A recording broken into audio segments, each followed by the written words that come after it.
하나님 말씀 고린도전서 10장 1절에서 13절 말씀입니다. 제가 한 절 여러분이 한 절 교독하겠습니다.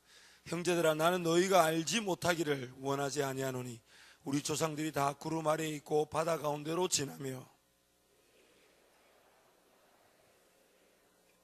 다 같은 신령한 음식을 먹으며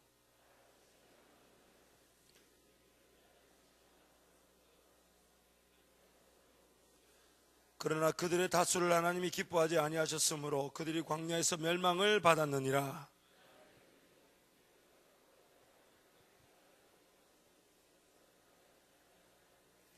그들 가운데 어떤 사람들과 같이 너희는 우상 숭배하는 자가 되지 말라. 기록된 바 백성이 앉아서 먹고 마시며 일어나서 뛰노남과 같으니라.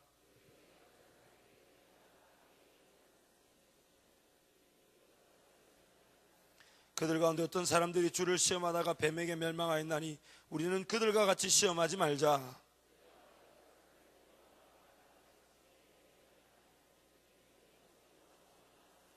그들에게 일어난 이런 일은 본보기가 되고 또한 말세를 만난 우리를 깨우치기 위하여 기록되었느니라. 함께 갑니다. 사람이 감당할 시험 밖에는 너희가 당한 것이 없나니 오직 하나님은 미쁘사 너희가 감당하지 못할 시험 당함을 허락하지 아니하시고 시험 당할 즈음에 피할 길을 내사 너희로 능히 감당하게 하시느니라. 아멘. 성령께서 깨어있는 자들에게 은혜를 베푸실 때에 성령께서 성령 하나님을 인정하고 성령 하나님만을 바라보고 성령 하나님만을 모셔드리는 그 삶, 그런 자들에게 은혜를 베푸실 때에 그 은혜가 나타날 때 우리는 그 두려움과 긴장을 감출 수 없다고 했습니다. 떨릴 일입니다. 한 번도 경험해보지 못했을 일이고 한 번도 나아가지 못했던 우리 경험과 지식과 이해로는 전혀 알 수 없는 길이기에 그 긴장 수치는 높아질 수밖에 없습니다. 그렇기 때문에 그 은혜가 나타나는 장소를 우리는 이렇게 부릅니다. 벼랑 끝이라고 얘기합니다. 벼랑 끝이라고 얘기합니다. 벼랑 끝이라고 얘기합니다. 왜냐하면 하나님께서 새 역사를 베푸신다 하실 때에 이전의 인류 역사 가운데 나타나지 않은 길일 것이기 때문에 벼랑 끝에서 시작돼야 합니다. 우리 눈에서는 어떤 지지 세력, 지지 기반도 전혀 보이지 않아야 합니다. 완전히 0%, 우리 인간의 이해와 지성과 경험으로는 전혀 이해할 수 없는 그 은혜, 새로운 놀라운 은혜의 역사이기 때문에 반드시 벼랑 끝이어야 합니다. 세상의 모든 방법들, 세상의 모든 길들이 끊어진 곳이기에 반드시 벼랑 끝이어야 합니다. 세상에 의지할 곳이 없다라고 말할 수 있는 곳, 그것이 바로 벼랑 끝입니다. 그래서 벼랑 끝에 발걸음이 내디뎌지기가 쉽지 않습니다. 두렵고 떨리는 일이죠. 발걸음 한 걸음 내디디랑 치면 우리 입에서 나올 수 있는 고백은 이거밖에 없습니다. 죽으면 죽으리이다. 신앙의 선배들이 믿음이 대단해서 그들이 우리 그 죽으면 죽겠다 그런 고백을 한 게 아닙니다. 사도 바울이 고린도전서 15장에 나는 날마다 죽노라고 말한 것은 어떤 자기의 그 확신과 강한 어떤, 물론 예수 안에서의 자랑이지만 인간적으로 느껴지는 그 두려움과 긴장감을 그대로 표출하는 거. 차라리 내가 예수 안에서 죽으면 죽었지 타협하고 싶지 않다라는 자기 선언문이죠. 벼랑 끝에 선 성도들의 입에서 나올 수 있는 고백은 하나밖에 없습니다. 주님, 내가 죽으면 죽겠습니다. 내가 죽으면 죽겠습니다. 하만이 모든 이스라엘 백성들을 죽이려고 계획을 짭니다. 그리고 이제 장대를 세워놓고 거기다가 모르드게를 달고 모든 유대인들을 죽이려고 이제 작전을 짰죠. 근데 다 끝났습니다. 모든 유대인들이 이제 난리가 났습니다. 이제 우리는 죽는가 보다. 조소가 공포되고 이제 난리가 났는데 그때 모르드게가 에스더에게 편지를 보냅니다.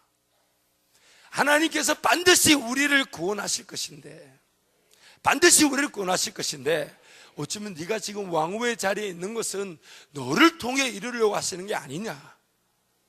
그러나 네가 만약에 그 자리에서 가만히 있는다면 그 모르드게가 이렇게 얘기합니다.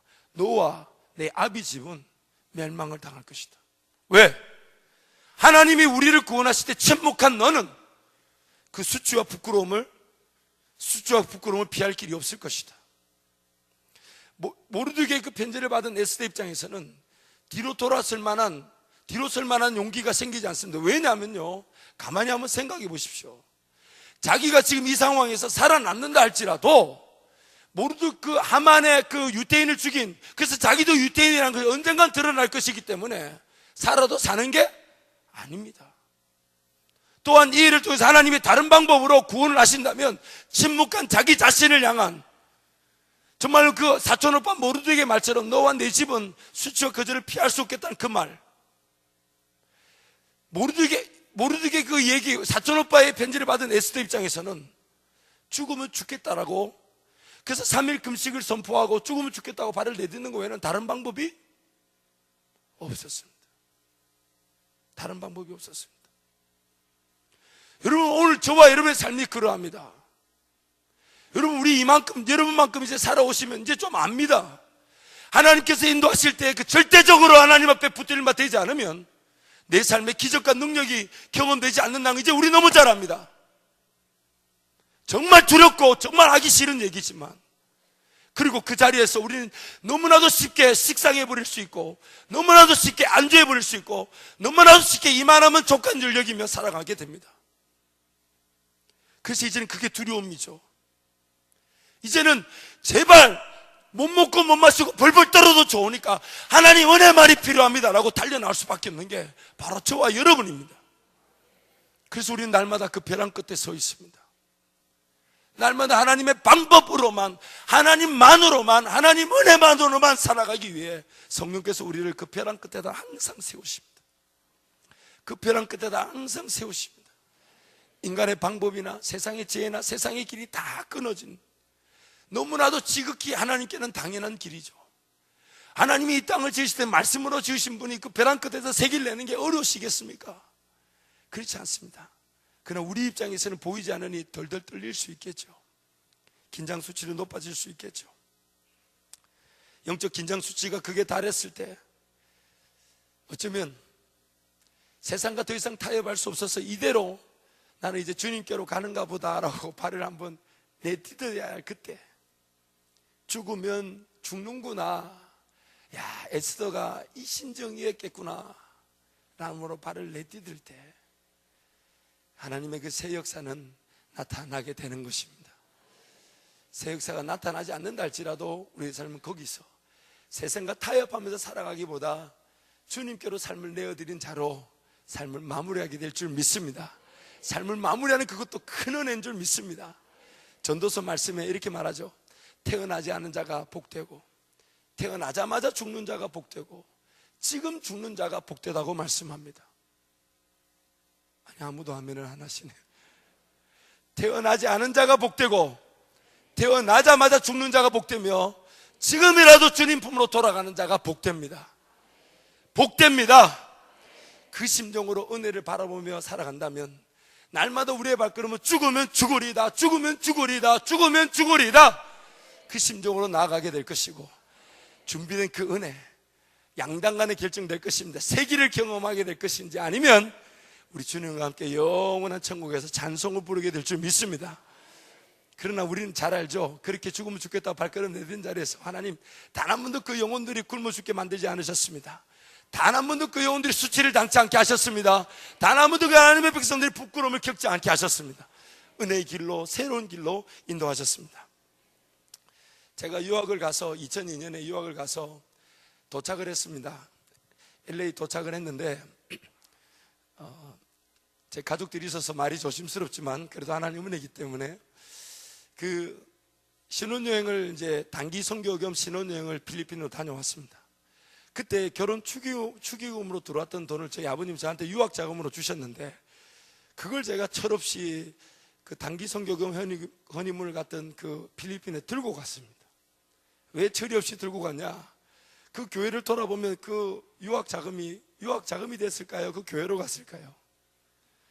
그 유학 자금을 제가 두고 온다는 것이 제가 두고 온다고 생각을 했거든요. 이거 들고 가면 이거는 분명히 내 돈 아니다 싶었는데, 그걸 제가 들고 온 게 아니고 제 아내가 들고 왔더라고요. 당신 봉투 두고 갔더라 이러면서 이렇게 들고 왔더라고요. 그래서 그 돈을 필리핀 선교하면서 신혼여행 기간에 목회자들 만나고 지역교회를 만나면서 깨끗하게 소진됐습니다. 미국 도착했더니 제 주머니에 딱 250불, 한 27만 원 정도가 수중에 남더라고요. 그래서 벌벌벌 떨기 시작했습니다. 이거 쓰고 한국 돌아가는 것인가 이렇게 생각도 들고, 정말 이게 뭔가. 그래서 이제 아내가 묻더라고요. 이제 통장에 돈 좀 넣어야 되니까 돈을 내놓으라는 거예요. 그래서 자기도 분명히 필리핀 가서 쓰는 돈 봤을 텐데, 그게 뭐 제 다른 돈이 아닌 그 돈인데 뭐 다른 돈이 있었다고 생각했는지 생활비를 내놔라 해서, 그래서 250불을 턱 내놓으니까 저보고 뭐 하는 짓이냐고 묻더라고요. 그래서 내가 이것밖에 없다, 이것밖에 없다. 당신도 그 현장에 같이 있었다. 내만 주본이 아니고 당신도 공범이다. 그래서 이거 어떻게 할 거냐요. 다음 달 아파트 월세가 750불, 80만 원인데 27만 원 가지고 어떻게 할 거냐요. 그래서 제가 뭐라 그랬냐면, 나도 모른다. 내가 알면 당신한테 덜덜 떨면서 이거 내놓겠는, 날 모른다. 그리고 그날 밤에 기도를 하는데 제 마음에 그런 감동이 주었어요. 아직까지 아파트 생활비는 한 20일 정도 남았고, 그때가 10월 달인데 한 20일 정도 남았고, 지금 250불은 다음 달 아파트 월세가 아니라 지금 이번 달 생활비라는 확신이 들었습니다. 그래서 제가 아내한테 담대히 얘기했습니다. 이거는 다음 달 아파트 80만 원에 지금 50몇만 원이 모자라는 돈이 아니라 그건 하나님 주실 거고, 지금 이번 달 생활비다. 그래서 이번 목요일 저녁에는 기름만 넣고 여행을 떠난다. 그래서 왜냐면 생활비니까 미국 왔으니까 도시락 하나 싸들고 기름 넣고 가까운 데 가자 했더니, 그 가까운 데 가지냐는 거예요, 저보고. 그래서 나도 모른다. 그리고 지금 안 가면 후회할 것 같다. 왜냐하면 한 달 뒤에 하나님 한국 가자 하시면 가야 되니까 지금 최선을 다해서 오늘 살다가 내일 가자 하시면 가자. 그래서 이제 그랜드 캐년도 기름 넣고 가보고, 기름 넣을 돈만 딱 해서 딱 가보고 주변을 돌아보면서 주여 마지막이 되지 않을지어다. 그때 저는 선포했었습니다. 그때 저는 선포했었습니다. 마지막이 되지 않을지어다 외치면서 한번 쭉 보면서 가슴이 콩닥콩닥 뛰기 시작합니다. 하루가 지나고 이틀이 지나고, 여러분 이게 지금 지나고 나서 웃을 일이지만 그때는 여러분도 그런 경험이 있으셨을 겁니다 아마. 그렇죠?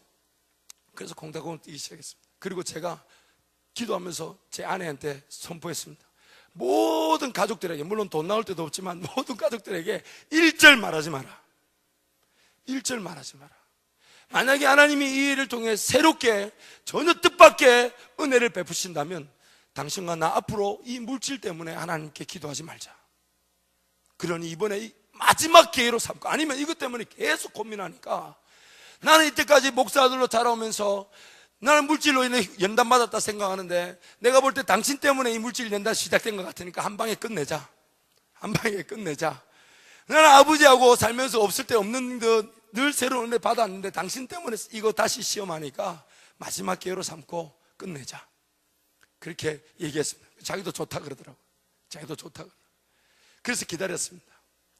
하나님이 한 15일 전에 미리 주시면 좋겠는데 그렇게 하실까요? 안 하실까요? 자, 여러분도 잘 아시네요. 자, 우리 하나님 저분 대단하십니다. 사람을 바짝바짝 말리십니다. 막 미리 좀 주지. 우리 담임 목사님도 그렇게 표현하시잖아요. 꼭 한 방울씩 줍니다. 꼭 한 방울도 딱 한 방울이 이다라고 느낄 만큼 주십니다. 4일째가 4일 남았습니다. 이제 3일 뒤에 돈을 내야 됩니다. 아파트 그 관리하시는 분 자꾸 저를 쳐다보고, 자 이제 다음 달 이제 가까워옵니다 라고 얘기도 하고, 막 아파트 월세 내야 되죠 뭐 이러면서, 주여 어떡합니까? 그러고 있는데 그날 밤에 이제 한국 시간으로 아침 일찍인데 전화가 왔습니다. 예전에 제가 교회를 섬겼던 권사님 한 분이 기도하시다 제 생각이 나서, 제 이모님이 그 권사님과 친구분이신데 물어서 저에게 전화를 했습니다.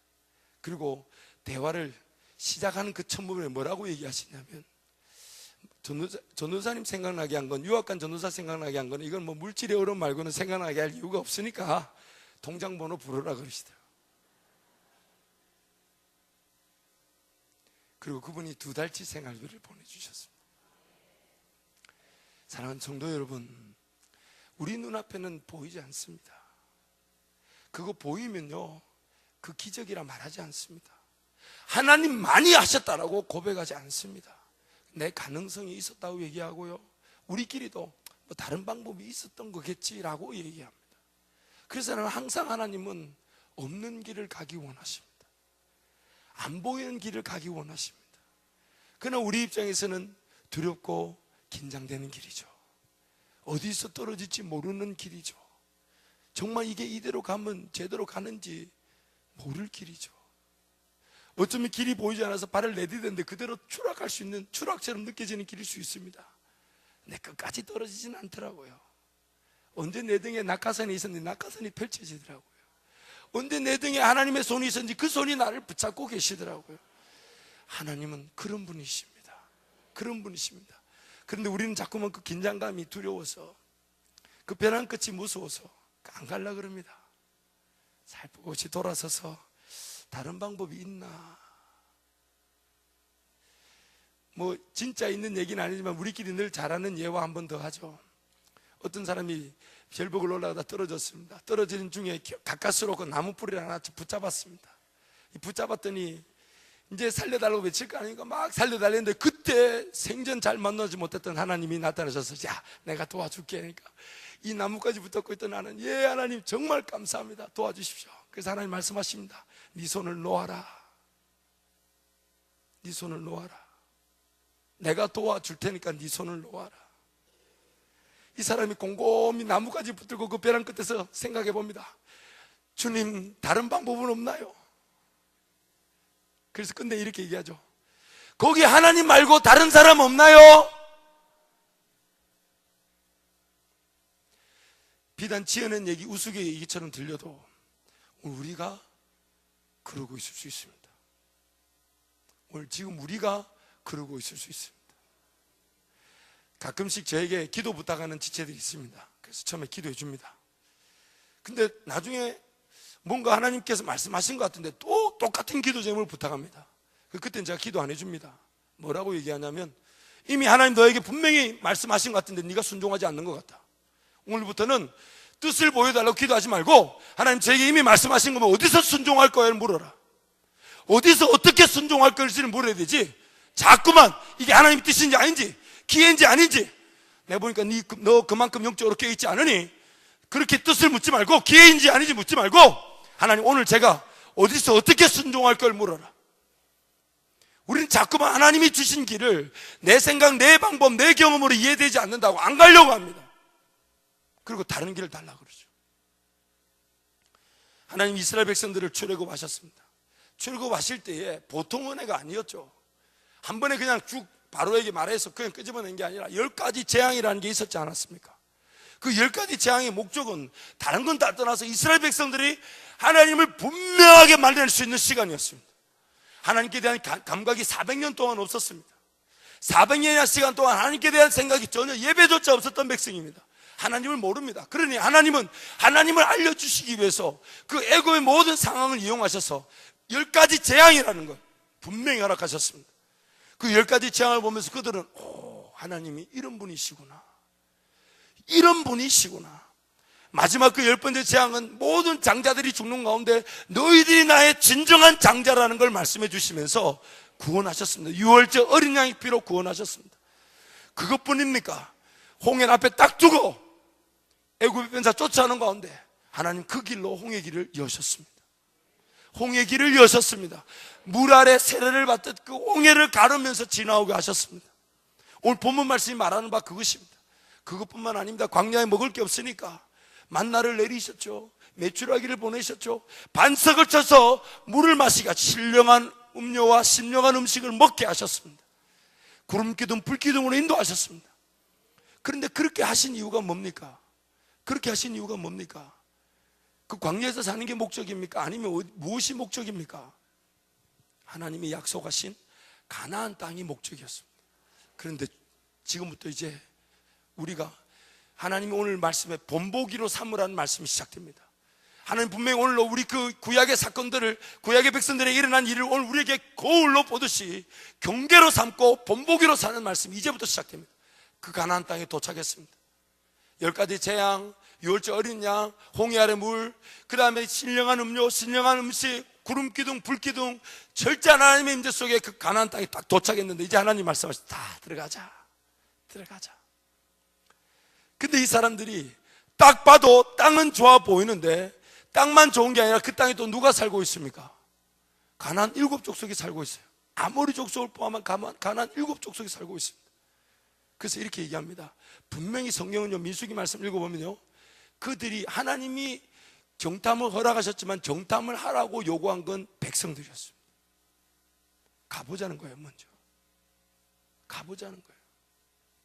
그래서 정탐을 했는데 정탐 결과가 뭐가 나왔습니까? 10명 대 2명으로 확실히 나뉘었고, 모든 백성은 모세와 아론을 돌로 쳐 죽일 듯이 그 땅 못 간다고 얘기했습니다. 그들이 본 건 사실이었습니다. 그들은 가란 자로 제대로 준비되어 있지 않았습니다.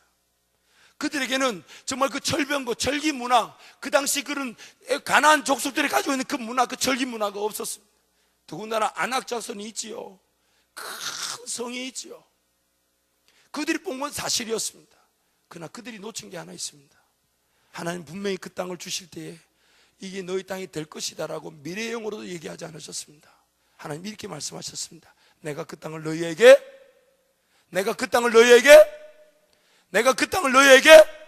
주었다.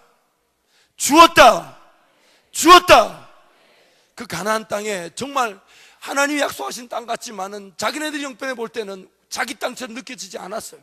그러나 하나님 주었다 하시니까 걸어가야 될 그 길을 그들은 그들 스스로의 이성과 경험과 판단으로 거절해버리고 맙니다.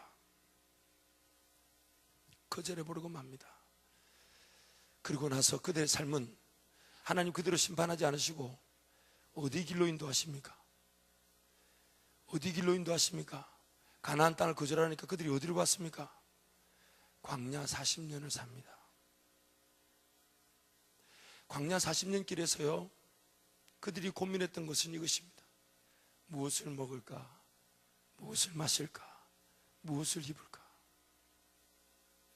또한 그들의 영적인 그 빈 공허함은 하나님의 약속의 땅에서 하나님 그분을 붙들고 그 땅을 차지하면서 하나님이 계획하신 그 땅을, 약속하신 땅을 하나님과 함께 차지하면서 승리를 맛보고 확인하고 하나님께 영광을 돌리며 하나님 나라 그 역사를 이루고 갈 그들의 심령에 그 역사가 이루어지지 않으니까 다른 것이 판을 칩니다. 음행을 즐겨합니다. 우상을 숭배합니다. 여러분 분명히 기억하십시오. 오늘 우리의 영적 상태는 마치 비고 수리되고 소재되어 있지만 그 안에 성령이 거하시지 않으면, 성령만이 인정되지 않으면 우리는 자연스럽게 음행과 우상의 길과 자기 욕심의 일로 가버리는 자들입니다. 7 귀신이 차지하고 맙니다. 7 귀신이 성령이 없는 그 자리를 차지하고 맙니다. 오늘 우리의 상태가 바로 그러합니다. 광야에서 음행과 우상숭배, 이스라엘 백성들의 얘기만이 아닙니다. 오늘 우리에게 본보기가 됩니다. 그런즉 선줄로 생각하는 자는 넘어질까 조심하라. 그런즉 선줄로 내가 이만하면 족하다고 여기는 자들은 넘어질까 조심하라. 오늘 내가 하나님의 나라에서 그 나라를 맛보기 위해서 내 삶을 도전하듯 벼랑 끝에 세우고 죽으면 죽겠다라고 하나님을 의지하고 나아가지 않고 있다면 우리는 지금 내 욕심에, 내 소욕에, 내 정욕에, 내 인간적인 생각에, 세상의 방식에, 세상의 소욕에 사로잡혀서 우상과 음행을 끊임없이 범하고 있는 자들입니다. 하나님 나라 그 준비된 약속의 땅, 그 땅을 향해 여러분 오늘 그래서 마지막 절 말씀 이렇게 하겠습니다. 사람이 감당할 시험 밖에는 당한 것이 없나니. 사람이 하나님은 미쁘사 신실하사 사람이 시험 당할 쯤에 또한 피할 길을 내사 능히 감당하게 하시느니라. 이스라엘 백성들은 내가 그들을 잊고 가나안 땅에 데려놨을 때 그들의 상황을 모르고 내가 들어가고자 한 것이 아니었다. 지금 하나님 오늘 본문 말씀에서 그렇게 말씀하시는 겁니다. 이스라엘 백성들에게 내가 약속한, 내가 원래 계획했던 그 은혜의 땅, 새 역사의 땅으로 가자 할 때, 그 땅 가자 할 때 내가 그들 형편을 모르고 그 자리에 세운 것이 아니다.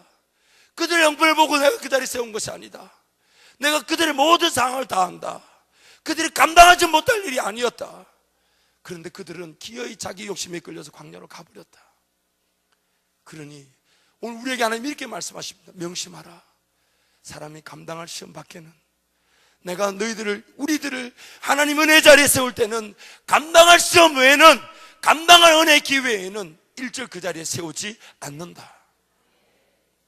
하나님이 오늘 우리에게 그 은혜 자리로 인도하실 때 우리 상황을 아시고 인도하십니다.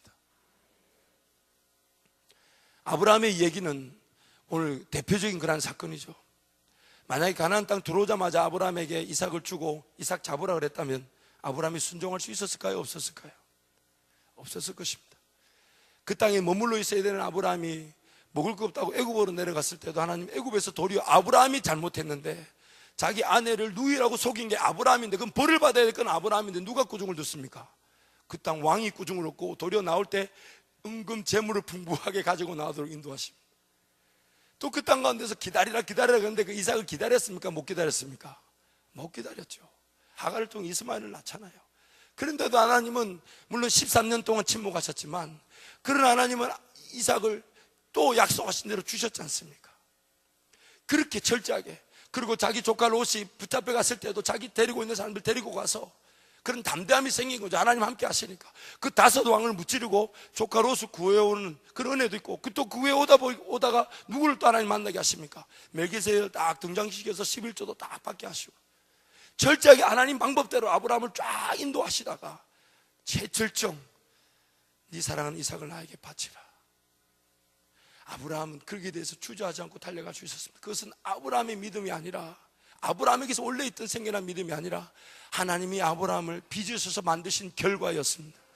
하나님이 아브라함을 이끄셔서 기어이 하나님을 경험케 하시다가 그 은혜의 자리에 하나님이 어떤 분이신지 믿고 나아갈 수 있도록 하나님이 만드신 작품이었습니다.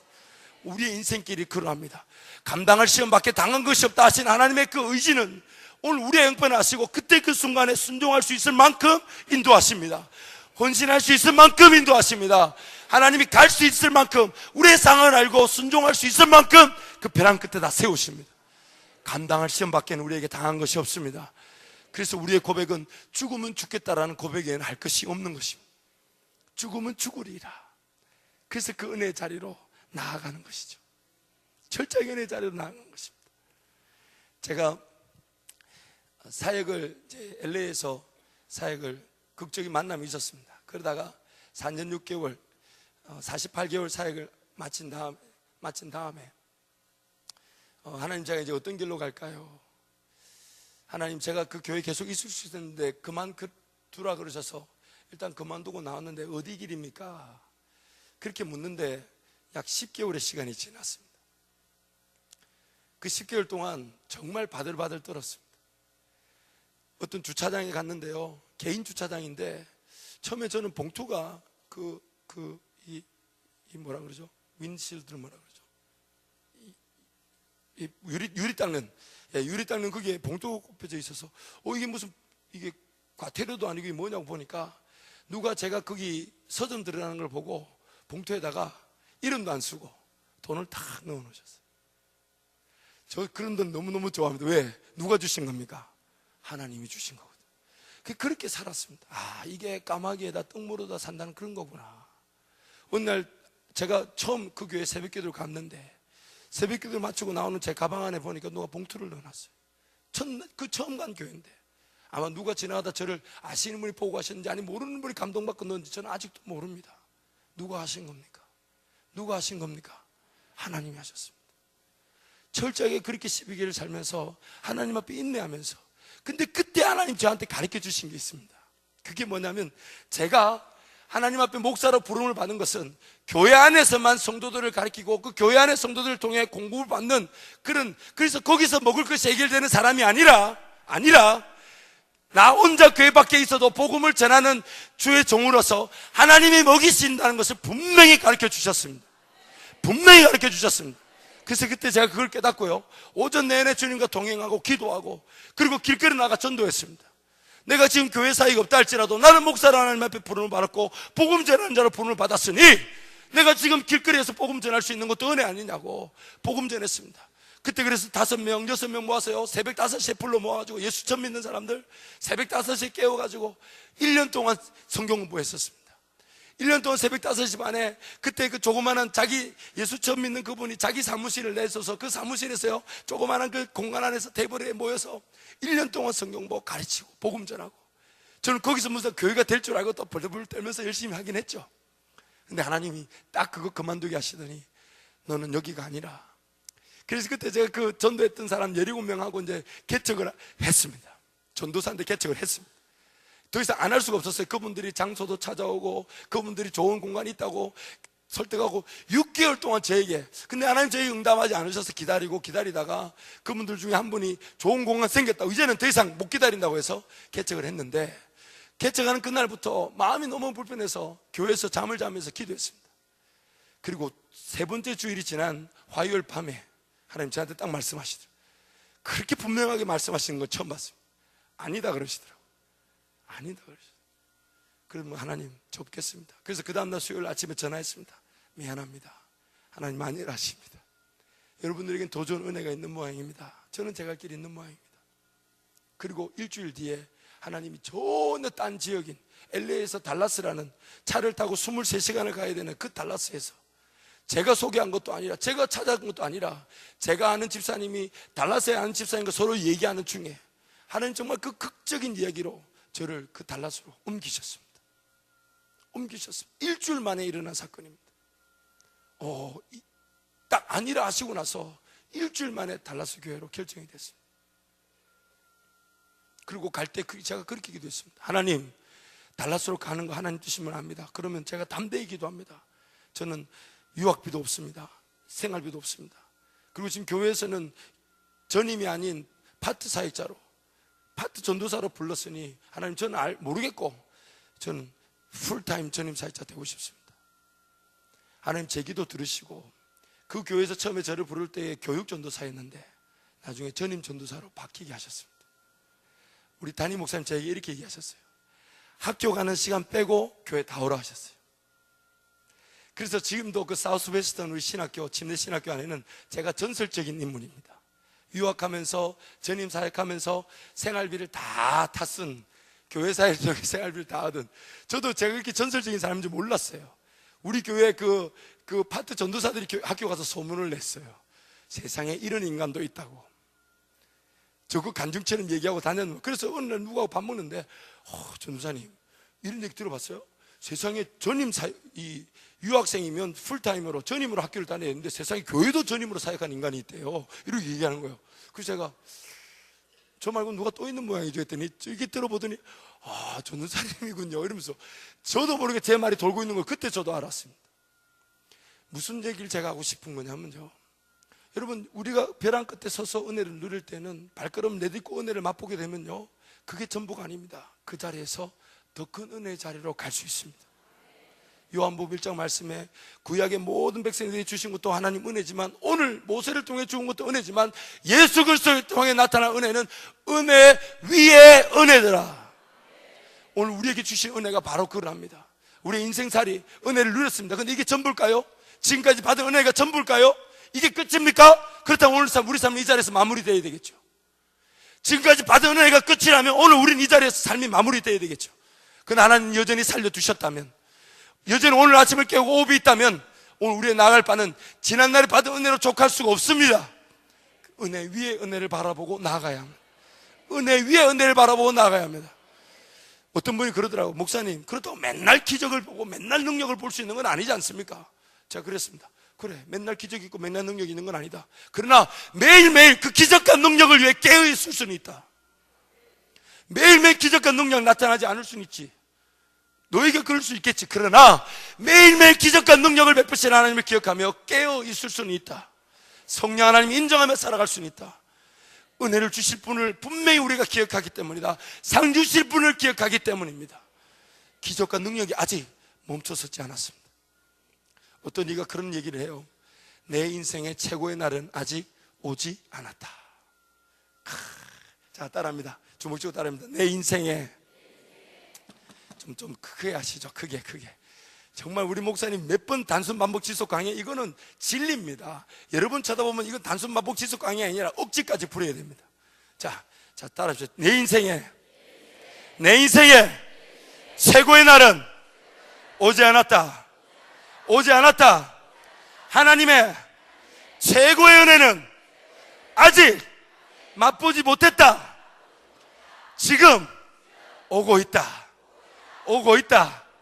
자, 옆에 분하고 인사하겠습니다. 거의 다 왔습니다. 자, 다시 한 번 더 눈빛 보면서요. 당신의 최고의 은혜의 날은 거의 다 왔습니다. 시작.